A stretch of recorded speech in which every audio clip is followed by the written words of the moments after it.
अस्सलाम वालेकुम everyone, welcome to नसीब कोर्स स्टूडियो, जहाँ आप सीखते हैं आईटी एंड सीएस की स्किल्स बिल्कुल इजी एंड प्रैक्टिकल वे में। एमएस एक्सेल के इस लेक्चर में हम होम टैब से अलाइनमेंट ग्रुप को कवर करने वाले, उसमें हर एक चीज़ हम इन डेप्थ पढ़ने वाले। यहाँ पे आपको स्टार्ट में 6 किस्म के अलाइनमेंट के ऑप्शन मिल जाते। सबसे टॉप के यहाँ पे जो 3 ऑप्शन है इन्हें हम वर्टिकल अलाइनमेंट कहते हैं। वर्टिकल अलाइनमेंट मीन्स कि अगर सेल का साइज कुछ इस टाइप का आ रहा हो, मतलब इसमें हाइट है और टेक्स्ट इतना आ रहा है, अब चाहते हो टेक्स्ट यहाँ पे टॉप पे चिपका हुआ है, इसे मुझे सेंटर रखना है तो यहाँ पे रख सकते हो, इसे आपको बॉटम में रखना है तो यहाँ पे रख सकते हो। तो वर्टिकल अलाइनमेंट के लिए हम यूज़ कर सकते हैं ये 3 ऑप्शंस। और नीचे आपको 3 ऑप्शंस दिए गए हैं, इसे हम हॉरिजॉन्टल अलाइनमेंट के लिए यूज़ कर रहे होते हैं। अगर सेल में कुछ इतना जगह आ रहा है और आपका टेक्स्ट कम है और यहाँ पे आ रहा है, आप चाहते हो इसे सेंटर रखना है, इसे राइट में रखना है या तो फिर लेफ्ट में रखना है, तो ये हॉरिजॉन्टल अलाइनमेंट के लिए हम यूज़ करते हैं ये 3 ऑप्शंस। तो सबसे पहले यहाँ पे कुछ टेक्स्ट लिखते हैं। किसी भी सेल में आप कुछ भी लिखो, पर ऑप्शन में सर्च ट्राई करोगे तो ज़ाहिर है आपको इजीली समझ आ जाएंगे। और इस वाले कॉलम को हम कुछ विड्थ दे देते हैं और सेम इसी तरह कुछ हाइट देंगे ताकि दिखे कि टेक्स्ट कहाँ पे आ रहा है। और इस सेल में देखा जाए आपको 9 पोजीशंस मिल जाते हैं। ये होगा टॉप लेफ्ट, ये टॉप सेंटर और ये होगा टॉप राइट। सेम इसी तरह ये होगा मिडल लेफ्ट, मिडल सेंटर और मिडल राइट। और फिर ये होगा बॉटम लेफ्ट, बॉटम सेंटर और बॉटम राइट। तो इस वक्त जो टेक्स्ट हमारा है वो बॉटम लेफ्ट में मौजूद है, इसे यहाँ पे लेके आना है सेंटर में। तो सबसे पहले हॉरिजॉन्टल अलाइनमेंट, हॉरिजॉन्टल में हम सेंटर कर चुके इसे, और फिर वर्टिकल मिडल, और वर्टिकल में भी हम यहाँ पे इसे सेंटर, तो आप सेंटर सेंटर भी इन्हें कह सकते हो। तो कंटेंट यहाँ पे सेंटर हो चुका है। तब अपने हिसाब से सेल के इनसाइड कहीं पे भी टेक्स्ट को पोजीशन दे सकते हो यही 6 ऑप्शन का यूज़ करके। मेरे पास यहाँ पे कुछ डेटा है, इस डेटा में भी अलाइनमेंट की नीड है, टेक्स्ट ठीक से अलाइन नहीं है। तो कंट्रोल ए, डेटा को सेलेक्ट करते हैं, यहाँ से चूज़ करेंगे सेंटर और यहाँ से चूज़ करेंगे मिडल, तो टेक्स्ट यहाँ पे सेंटर हो जाएगा। पर अगर आप चाहते हैं मुझे लेफ़्ट अलाइनमेंट देना है इस कंटेंट को, तो यहाँ पे हम लेफ़्ट अलाइनमेंट इन्हें दे देते हैं। वर्टिकली ये मिडल में होंगे, पर लेफ़्ट और राइट सेंटर में होंगे। और अगर आप इस वाले रो को साइज़ देते हो, हाइट देते हो, तो कंटेंट हमेशा आपको मिडल में दिखेंगे, क्योंकि यहाँ पे हमने मिडल ऑप्शन चूज़ किया है। पर आप अपने हिसाब से कहीं पे भी ये टेक्स्ट मूव कर सकते हो। फिलहाल डबल क्लिक करेंगे, ये वापस ऑटो फिट टू कंटेंट हो जाएगा। टेक्स्ट को सेलेक्ट करके मिडल करते हैं इन्हें। नेक्स्ट ऑप्शन आपको यहाँ पे मिल जाता है ओरिएंटेशन नाम का, और इसके थ्रू हम टेक्स्ट को रोटेट कर सकते हैं, चाहे वो डायगोनली हो या तो फिर वर्टिकली।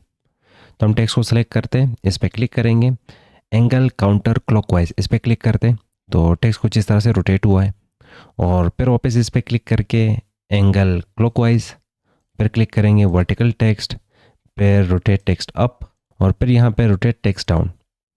तो आपको जिस एंगल में भी टेक्स्ट को रोटेट करना है, इजीली इन ऑप्शंस के थ्रू आप टेक्स्ट को कंट्रोल कर सकते हो। अब इसको यूज़ करते हैं हम डेटा के साथ। तो डेटा में ये जो डी कॉलम से जस्ट पहले हमें एक कॉलम चाहिए, तो कंट्रोल प्लस की प्रेस करते हैं, एक कॉलम आ जाएगा। और इस कॉलम के सारे सेल्स हमने कंबाइन करने, एक बनाना है। यहाँ पे एक सिंगल सेल चाहिए, एक सिंगल डब्बा चाहिए, तो मर्ज एंड सेंटर। और इसमें यहाँ पे लिख लेते हैं स्टूडेंट्स रिकॉर्ड। स्टूडेंट्स रिकॉर्ड लिखने के बाद इसे हमने रोटेट करना है। अब यहाँ पे पूरे इस सेल में इन्हें फैलाना है, तो यहाँ पे क्लिक कर दे, वर्टिकल टेक्स्ट, कुछ इस तरह से ये वर्टिकली आ जाएगी। और अब यहाँ पे इसका जो कॉलम साइज है कम करोगे तो बहुत खूबसूरत दिखेगा ये कंटेंट के साथ। फिलहाल हम यहाँ पे वापस साइज बढ़ाते, क्लिक करेंगे, नेक्स्ट ऑप्शन आपको मिलेगा रोटेट टेक्स्ट अप, और इसमें हम यहाँ पे टेक्स्ट का साइज बढ़ाते, ये भी बिल्कुल ठीक दिख रहा है। यहाँ पे कॉलम का साइज आप फिर इसके साथ छोटा कर ले। और सेम इसी तरह एक और ऑप्शन आपको मिल जाता है रोटेट टेक्स्ट डाउन, तो ये डाउन की तरफ रीड किया जाएगा।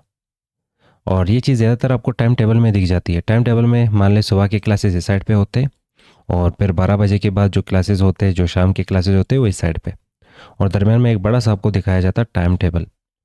तो जब भी आपको एक सिंगल कॉलम की इनसाइड टेक्स्ट को रोटेट करना है, तो वहाँ पे हम यूज़ कर सकते हैं इस टाइप के ऑप्शंस। और यहाँ पे इन ऑप्शंस पे भी ये चीज़ें हम ट्राई कर सकते हैं। आपको जिस एंगल में भी टेक्स्ट को घुमाना है, इजीली घुमा सकते हो।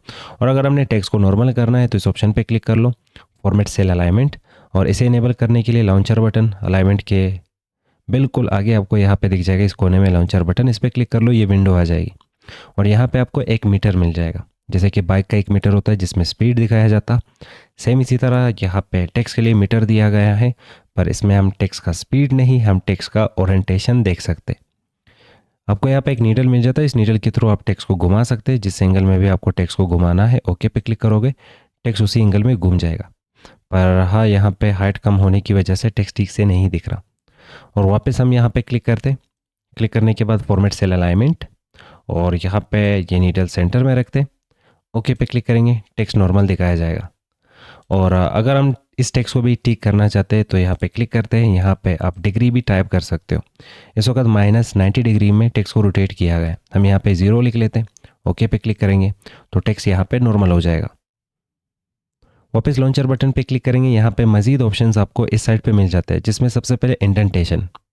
इंडेंट मीन्स कि अगर आपको टेक्स्ट को आगे की तरफ शिफ्ट करना है, जैसे कि हमारे पास यहाँ पे कुछ टेक्स्ट है, मैंने यहाँ पे लिखा अपना नाम, और हम यहाँ पे लेफ्ट साइड से थोड़ा सा गैप देना चाहते हैं। एक तो अलाइनमेंट है, अलाइनमेंट मीन्स लेफ्ट और राइट में जितना भी गैप है उस गैप के बीच में सेंटर में आप टेक्स्ट को रख लो। पर मान लें हमने यहाँ पे अलाइनमेंट नहीं देना, हमने सिर्फ स्टार्ट में एक लेटर का स्पेस देना है, जैसे कि हम स्पेस का यूज़ करते हैं। कुछ इस तरह से हमने टेक्स्ट को थोड़ा सा आगे कर लिया। अब यही चीज़ आप इंडेंटेशन के थ्रू भी कर सकते हैं। तो हम टेक्स्ट को सेलेक्ट करते, अगर टेक्स्ट ज़्यादा हो, अपने सभी सेल्स को इंडेंटेशन देना हो तो आप मल्टीपल सेल्स इस तरह सेलेक्ट कर लें। फिलहाल एक ही सेल पे हम प्रैक्टिस कर रहे हैं, पर आप मल्टीपल सेल्स पे ये चीज़ें ट्राई कर सकते हैं। तो लॉन्चर बटन, इंडेंटेशन को यहाँ से इनेबल करते, ज़्यादा करते, ओके पे क्लिक करेंगे तो इस साइड से आपको इतना सारा गैप दिख जाएगा। और यही सेम इंडेंटेशन के लिए आप इन दोनों ऑप्शंस का भी यूज़ कर सकते हो। ये होगा डिक्रीज इंडेंट और ये होगा इंक्रीज इंडेंट। तो इस पर क्लिक करके आप इंडेंटेशन कुछ इस तरह से ज़्यादा कर सकते हो और इस पर क्लिक करके आप इंडेंटेशन कम कर सकते हो। तो हम यहाँ पे क्लिक करके इंडेंटेशन को 0 रखते हैं, यहाँ पे 0 लिख के ओके पे क्लिक करेंगे तो इंडेंटेशन टेक्स्ट का नॉर्मल हो जाएगा। वापस यहाँ पे लॉन्चर बटन पे क्लिक करेंगे, आपको यहाँ पे टेक्स्ट के अलाइनमेंट मिल जाते हैं, जैसे कि ये 6 किस्म के अलाइनमेंट थे, पर इसके अलावा डिफरेंट टाइप के आपको यहाँ पे अलाइनमेंट्स मिल जाने, जैसे कि जनरल बाय डिफ़ॉल्ट होता है। ओके पे क्लिक करोगे टेक्स्ट को कुछ भी नहीं होगा। फिलहाल हम यहाँ पे इस कॉलम का जो साइज़ है वो कम करते, और कम करने के बाद यहाँ पे वापस लॉन्चर बटन पे क्लिक करेंगे। यहाँ पे क्लिक करके लेफ़्ट इंडेंट मतलब टेक्स्ट को लेफ़्ट पे रख लो। ओके पे क्लिक करेंगे तो अगर इस कॉलम का साइज़ बढ़ा ले, टेक्स्ट हमेशा लेफ़्ट पे रहेगा। वापस क्लिक कर लो, ऑप्शन आपको मिलेगा सेंटर, राइट, ये आपको समझ आ रहा होगा। टेक्स्ट अलाइनमेंट है, लेफ़्ट सेट करना, सेंटर सेट करना, राइट सेट करना, पर हॉरिजेंटली। वापस इस पर क्लिक करेंगे, नेक्स्ट ऑप्शन होगा फिल कमाल का ऑप्शन है। इसके थ्रू सेल में जितना भी टेक्स्ट होगा, अगर वो टेक्स्ट सेल को पूरा कवर नहीं कर रहा तो इस टेक्स्ट को रिपीट किया जाता है। जैसे कि हमने फिल, ओके पे क्लिक करेंगे, और यहाँ पे ये 2 वर्ड्स ठीक से नहीं आ सकते, तो हम अगर कॉलम का जो जगह है वो इंक्रीज़ करते हैं या विड्थ इंक्रीज़ करते तो यहाँ पे जगह बना, मतलब ये टेक्स्ट एक दफ़ा और आ सकता है। सेम इसी तरह जैसी जैसी जगह बनेगा तो ये टेक्स्ट रिपीट होता जा रहा है, और अगर जगह कम होगा तो टेक्स्ट वापस अपना जो रिपीटेशन है वो कम कर लेगा। पर ये चीज़ हमने इनेबल कर लिया लॉन्चर बटन पे क्लिक करने से, हॉरिजॉन्टल पे क्लिक करने से, फिल ऑप्शन एक्टिवेट करने से। इसके बाद आपको यहाँ पे मिल जाता है जस्टिफाई और सेंटर अक्रॉस सिलेक्शन। ये मज़े का ऑप्शन है। जस्टिफाई मीन्स टेक्स्ट को फैला देना लेफ्ट और राइट साइड में, जैसे कि डिस्ट्रीब्यूट होता है। हम डिस्ट्रीब्यूट पे क्लिक करेंगे, ओके पे क्लिक करेंगे तो जितना भी गैप होगा इस सेल में वो हमेशा इन 2 वर्ड्स के बीच में ही डिवाइड किया जाएगा। तो हम यहाँ पे ज़्यादा गैप देंगे, तब भी यहाँ पे इन दोनों के बीच में वो गैप होगा, और हमेशा एक वर्ड स्टार्ट में और एक लास्ट में। अगर आपने इन्हें नॉर्मल करना है तो अलाइनमेंट दे दे यहाँ पे। फिलहाल यहाँ पे क्लिक करेंगे, हमने ऑप्शन यहाँ पे चूज़ किया था जिसका नाम था डिस्ट्रीब्यूट, और वापस इस पर क्लिक करते हैं। यहाँ पे एक और ऑप्शन आपको मिल जाता है जिसका नाम है सेंटर अक्रॉस सिलेक्शन, और ये कमाल का है। जब भी आपको सेल्स मर्ज नहीं करने पर आप मल्टीपल सेल्स के बीच में टेक्स्ट को रखना चाहते हैं तो ये ऑप्शन आपका हेल्प कर रहा होता। जैसे कि हम वापस चले जाते हैं अपने पुराने शीट की तरफ, और यहाँ पे टॉप में कंट्रोल+ करके एक और रो इंसर्ट करते, और इसमें मैं यहाँ पे लिख लेता हूँ स्टूडेंट्स फी रिकॉर्ड। हमने यहाँ पे लिखा स्टूडेंट्स फी रिकॉर्ड, और मुझे यहाँ पे ये सेंटर करना है, यहाँ पे सेंटर में लेके आना है। तो यहाँ पे जिन सेल्स के बीच में हमने ये टेक्स्ट रखना है उन सेल्स को सेलेक्ट करना है। लॉन्चर बटन पे क्लिक करेंगे, जनरल पे क्लिक करके सेंटर अक्रॉस सिलेक्शन, जितने भी सेल सेलेक्ट किए गए हैं उनके बीच में ये टेक्स्ट रखा जाए और सेंटर किया जाए। ओके पे क्लिक करते तो यहाँ पे टेक्स्ट सेंटर हो चुका है, पर हाँ सेल्स यहाँ पे मर्ज नहीं हुए, अभी भी यहाँ पे आपको डिफरेंट टाइप के डब्बे मिलेंगे।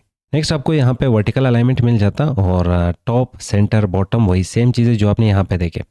फिलहाल हमने यहाँ पे ये जो टेक्स्ट है इसे नॉर्मल करने के लिए यहाँ पे जनरल ऑप्शन चूज़ करके ओके पे क्लिक करते हैं, ये नॉर्मल हो जाएगा। और इस वाले रो का हम यहाँ पे हाइट बढ़ाते हैं, हाइट बढ़ाने के बाद हमने यहाँ पे इसी सेल को सेलेक्ट करना है, यहाँ पे क्लिक करना है। क्लिक करने के बाद सेंटर, ओके, तो ये सेंटर में आ जाएगा। बॉटम, तो ये बॉटम में चला जाएगा। यहाँ पे एक ऑप्शन होगा आपके पास जस्टिफाई, इस पर क्लिक करते, ओके पे क्लिक करेंगे। फिलहाल इससे कोई फ़र्क नहीं पड़ा, पर टेक्स्ट ऊपर जा चुका है। पर जब भी हम इस कॉलम का विड्थ कम करेंगे तो देखा जाए यहाँ पे बहुत सारा जगह पड़ा है, और जैसे ही विड्थ ना होने की वजह से ये जो टेक्स्ट है, जो खान था, वो नीचे की तरफ शिफ्ट हुआ, पर जो गैप था वो गैप इन दोनों ने आपस में डिवाइड कर लिया। अगर वर्टिकल गैप अपने वर्ड्स के बीच में डिवाइड करना है तो आप यहाँ पे ऑप्शन चूज़ कर सकते हो जिसका नाम होगा जस्टिफाई। और एक और ऑप्शन होगा यहाँ पे डिस्ट्रीब्यूट, ये ऑप्शन यहाँ से चूज़ कर ले और यहाँ से भी डिस्ट्रीब्यूट चूज़ कर ले तो ये ऑप्शन इनेबल हो जाएगा। जस्टिफाई डिस्ट्रीब्यूट पे क्लिक करोगे, ओके पे क्लिक करोगे तो ये आपके टेक्स्ट को एक तो सेंटर भी कर लेगा, ऊपर से नीचे वाले टेक्स्ट को सेंटर कर लेगा। पर जब भी मल्टीपल वर्ड्स होंगे तो अगर हॉरिजॉन्टल स्पेस होगा और वर्टिकल स्पेस होगा वो हमेशा इन वर्ड्स के बीच में डिवाइड किया जाएगा, क्योंकि हमने दोनों में ऑप्शन यहाँ पे चूज़ किया है डिस्ट्रीब्यूटेड और डिस्ट्रीब्यूटेड। तो आप मल्टीपल वर्ड्स लिखेंगे तो लेफ्ट और राइट में वो फैल जाएंगे और स्पेस हमेशा, और एक्स्ट्रा स्पेस हमेशा वर्ड्स के बीच में आएगा, चाहे वो वर्टिकल स्पेस हो या तो फिर हॉरिजॉन्टल स्पेस। टेक्स्ट अलाइनमेंट के नीचे आपको यहाँ पे टेक्स्ट कंट्रोल का ऑप्शन मिल जाता है जिसके थ्रू आप टेक्स्ट को कंट्रोल कर सकते हो। तो हम यहाँ पे नीचे वापस लिखते हैं नसीब कोड स्टूडियो। अब ये टेक्स्ट कॉलम से बाहर निकल चुका है, तो इसे कॉलम की इनसाइड लाने के लिए हम यहाँ पे कॉलम को विड्थ दे सकते। पर अगर हमने विड्थ नहीं देना है कॉलम को और उसी कॉलम के इनसाइड ही इसे फिक्स करना है, सेट करना है और टिक करना है, कंट्रोल करना है, तो हम इस बटन पे क्लिक करते हैं। टेक्स्ट को कंट्रोल करने के लिए सबसे पहले wrap text. Wrap text means कि जितने भी वर्ड्स बाहर निकले हैं वो नीचे वाले रो में शिफ्ट किए जाए। पर इस रो की हाइट बढ़ाई जाएगी, ओके पे क्लिक कर लो, और जो वर्ड्स बाहर निकल रहे थे वो नीचे यहाँ पे इसी सेम ही कॉलम के इनसाइड सेट किया जाएगा। और वापस यहाँ पे क्लिक करते हैं। इसके जस्ट आगे नेक्स्ट ऑप्शन होगा श्रिंक टू फिट। अब एक दफ़ा मैं इसे नॉर्मल करता हूँ, वापस इस पर क्लिक करके श्रिंक टू फिट। इसका मतलब कि टेक्स्ट का जो साइज़ है वो छोटा किया जाए पर सेम कॉलम की इनसाइड आना चाहिए। तो टेक्स्ट का साइड छोटा हुआ पर सेम कॉलम की इनसाइड आपको टेक्स्ट मिल रहा होगा। नेक्स्ट ऑप्शन आपको मिलेगा मर्ज सेल्स नाम का। अगर आपने मल्टीपल सेल्स सेलेक्ट किए होंगे, आप चाहते हो कि वो सारे सेल्स एक बन जाए, तो मर्ज सेल्स ऑप्शन आप यहाँ से यूज़ कर सकते हो। फिलहाल हम यहाँ पे मल्टीपल सेल्स सेलेक्ट करते और ये दो सेल्स हैं, इनको मर्ज करना है। यहाँ पे क्लिक करके मर्ज सेल पे क्लिक करते हैं, ओके पे क्लिक करेंगे तो ये एक डब्बा मच चुका है। कुछ इस तरह से ये दो सेल्स थे, ये एक डब्बा और एक सिंगल सेल में कन्वर्ट हुए। तो सारी चीज़ें जो यहाँ पे इनसाइड थे उनमें से मैक्सिमम ऑप्शन आपको बाहर भी मिल जाता है, जैसे कि रोटेशन आपने देखा, और यहाँ पे आपको टेक्स्ट का डायरेक्शन मिल जाता कि आपको टेक्स्ट किस साइड से रीड करना है, लेफ्ट टू राइट रीड करना है या राइट टू लेफ्ट रीड करना है। जैसे मैं यहाँ पे एन के और लास्ट में ये अफास्ट्रोफी ऐड कर लेता हूँ और एंटर करते, ये टेक्स्ट लेफ्ट से राइट साइड की तरफ रीड किया जा रहा है। और हम यहाँ पे क्लिक करके राइट टू लेफ्ट, तो टेक्स्ट इस वक्त अब टेक्स्ट को राइट से लेफ्ट रीड किया जाएगा, क्योंकि जो अफास्ट्रोफी स्टार्ट में थी वो अब लास्ट में आ रही है। और कॉन्टेक्स्ट पे क्लिक करने का मतलब होता है कि एमएस एक्सेल खुद से डिसाइड कर ले जिस लैंग्वेज को भी इनेबल किया गया है उस लैंग्वेज के बेस पे टेक्स्ट को यहाँ पे डायरेक्शन दे। तो इस वक्त इंग्लिश इनेबल है तो इंग्लिश में जो डायरेक्शन होता है वो लेफ्ट टू राइट होता है। अगर हम उर्दू इनेबल करते, अरबिक इनेबल करते, पश्तो, वो लैंग्वेजेस जिसमें अलिफ बे आ रही होती है तो उसका डायरेक्शन हमेशा राइट टू लेफ्ट होता। और टेक्स्ट को डायरेक्शन देने के लिए, जैसे कि इस वक्त अगर मैं टेक्स्ट टाइप कर रहा हूँ तो लेफ़्ट टू राइट टाइप हो रहा है, और अगर मैं यहाँ पे कर्सर रखता हूँ, कर्सर रखने के बाद मैं चाहता हूँ कि राइट से लेफ़्ट साइड की तरफ टेक्स्ट टाइप किया जाए, तो इसके लिए हम ये लास्ट वाला ऑप्शन चूज़ करेंगे, इस पर क्लिक करते हैं। और अगर हमने वर्टिकली टेक्स्ट को सेंटर रखना है तो फिर ये ऑप्शन हमने चूज़ करना होगा। अब टेक्स्ट को जैसे हम टाइप करेंगे तो टेक्स्ट राइट से लेफ्ट साइड की तरफ टाइप हो रही है। तो जब भी आपको अलिफ बे जैसी कोई लैंग्वेज आपने टाइप करनी है एमएस एक्सेल की इनसाइड, तो इन अलाइनमेंट के ऑप्शंस के थ्रू आप टेक्स्ट को डायरेक्शन दे सकते हो। नेक्स्ट ऑप्शन आपको यहाँ पे मिल जाता है रैप टेक्स्ट। और रैप टेक्स्ट आप समझ चुके होंगे कि अगर हम यहाँ पे लिखते हैं ज़्यादा टेक्स्ट और वो टेक्स्ट बाहर निकल जाता, आप चाहते हो कि सेम कॉलम की इनसाइड इसे सेट करना है, तो आप यहाँ पे होम टैब और ऑप्शन चूज़ कर सकते हो रैप टेक्स्ट। इस पर क्लिक करने से टेक्स्ट नीचे की तरफ शिफ्ट हो जाएगा और सेम कॉलम की इनसाइड इसे सेट किया जाता है। नेक्स्ट ऑप्शन आपको मिल जाता है मर्ज एंड सेंटर। तो अगर आपने मल्टीपल सेल सेलेक्ट किए होंगे, आप चाहते हो ये 4 सेल्स एक सेल में कन्वर्ट होने चाहिए, तो मर्ज एंड सेंटर पे क्लिक कर लो। अब मर्ज एंड सेंटर कह रहा होता कि अगर आपने इसमें टेक्स्ट लिखा है, जैसे मैंने ये टेक्स्ट लिखा है और ये 4 सेल्स मैंने सेलेक्ट करके इन्हें मर्ज करना है, 4 डब्बे है, एक डब्बा बनाना है, तो यहाँ पे क्लिक करके मर्ज एंड सेंटर ऑप्शन, तो टेक्स्ट तो सेंटर भी हुआ, सेंटर मतलब लेफ्ट और राइट से सेंटर हो चुका है पर मिडल नहीं, और सेल्स यहाँ पे मर्ज भी हुए, तो हम यहाँ से मिडल ऑप्शन चूज़ कर सकते हैं। पर कंट्रोल Z पीछे चले जाते हैं।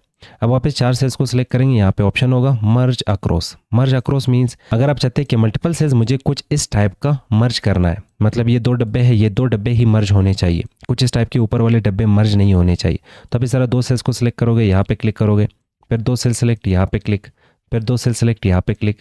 तो अगर इस टाइप के आपने 50 डब्बे बनाने हो तो आपको 50 दफ़ा ये चीज़ रिपीट करना होगा, पर ये काम आपका आसान कर लेता है यहाँ पे ये ऑप्शन जिसका नाम है यहाँ पे मर्ज अक्रॉस। ये समझने के लिए हम यहाँ पे सेल्स को बॉर्डर दे देते, तो यहाँ पे क्लिक करते हैं और यहाँ पे हम ऑल बॉर्डर्स एक्टिवेट करते। फिलहाल हमें दिख रहा होगा कि यहाँ पे मल्टीपल डब्बे हैं, और अगर मैं सेलेक्ट करके यहाँ पे ये ऑप्शन चूज़ करता हूँ तो यहाँ पे मुझे एक ही डब्बा मिल रहा है मल्टीपल सेल्स का। कंट्रोल Z पीछे जाते हैं और हमने वो मर्ज अक्रॉस कुछ इस तरह से हमने सेल्स को मर्ज करना है, तो हम वापस सिलेक्शन करते हैं, यहाँ पे क्लिक करेंगे मर्ज अक्रॉस। तो कुछ इस तरह से सिर्फ और सिर्फ दरमियान से कॉलम हट चुका है। अपने 2 कॉलम्स को सिलेक्ट किया था, 2 कॉलम्स का मतलब कि यहाँ पे 2 कॉलम्स है, एक कॉलम ये था और दूसरा कॉलम ये था, सिर्फ और सिर्फ कॉलम्स मर्ज हुए, रोज मर्ज नहीं हुए। और यहाँ पे क्लिक करके नेक्स्ट ऑप्शन होगा मर्ज सेल्स, और यहाँ पे मल्टीपल सेल्स है, सेलेक्ट कर लो, यहाँ पे क्लिक कर लो मर्ज सेल्स। इसके थ्रू सेल्स को मर्ज किया जाएगा, पर हाँ टेक्स्ट आपका सेंटर नहीं होगा, टेक्स्ट का आपका लेफ्ट साइड पे आ रहा है। और लास्ट ऑप्शन आपको यहाँ पे मिल रहा है जिसका नाम अनमर्ज। तो आप चाहते हो कि नहीं मुझे यहाँ पे वापस वही मल्टीपल सेल्स चाहिए, एक डब्बा नहीं चाहिए, तो यहाँ पे क्लिक कर ले, अनमर्ज पे क्लिक कर ले, यहाँ पे मल्टीपल डब्बे वापस आ जाएंगे। अब इनको भी नॉर्मल करना है तो सिलेक्ट करेंगे, यहाँ पे क्लिक करते हैं, अनमर्ज सेल्स पे क्लिक करते, तो यहाँ पे ये अनमर्ज हो जाएंगे।